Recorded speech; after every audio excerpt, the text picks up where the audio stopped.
আচ্ছা আসেন ভাই, আপনাদেরকে NX200 এর পিলিয়ন সিটের, এই যে আমি পিলিয়ন হিসেবে বসে আছি, এক্সপিরিয়েন্সটা শেয়ার করতেছি।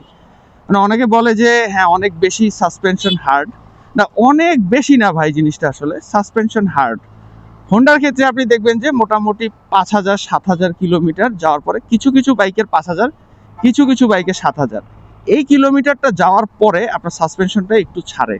সো এই NX200 এর ক্ষেত্রেও এই চিরচাহিত এই ধরনের টেকনোলজি দেখা গেছে। এইটা প্রাইমারি অবস্থা এখন হ্যাঁ একটু হার্ড আছে, বাট অনেক হার্ড না যে ভাইয়া মইরা যাইতেছি আমার কোমর শেষ, ব্যাপারটা মোটেও এমন না। হুম, এই আমাদের wind breaker version 2 red colour, তাহলে কিন্তু এই জিনিসগুলো ক্যারি করা কিন্তু খুবই ইজি। ও মালটা নিয়ে যাইতেছে কার জন্য জানি, তার কপালে জুটবে কিনা, কারণ এরকম জীবনে অনেক এক্সপিরিয়েন্স আছে, অনেকবার গেছি, বাট দিন শেষে বাসা পর্যন্ত কোনো কিছু কিনে নিয়ে যাওয়া হয় না, এখন পর্যন্ত ওই এক্সপিরিয়েন্স হয়নি যে কিনে নিয়ে বাসা পর্যন্ত গেছি। তো এই সাইড বক্স টপ বক্স এগুলো নেওয়ার পরে আসলে এই ধরনের সমস্যাগুলো কিন্তু সমাধান হয়ে গেছে।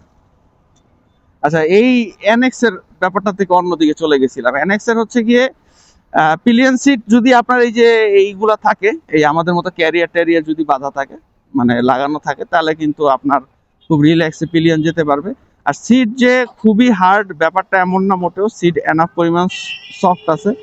বেসিক্যালি আমরা যারা জিক্সার ইউজ করি, জিক্সারে কিন্তু প্রচুর হার্ড, তো ওই অনুযায়ী আমার কাছে কিন্তু ভালোই আরামদায়ক মনে হচ্ছে।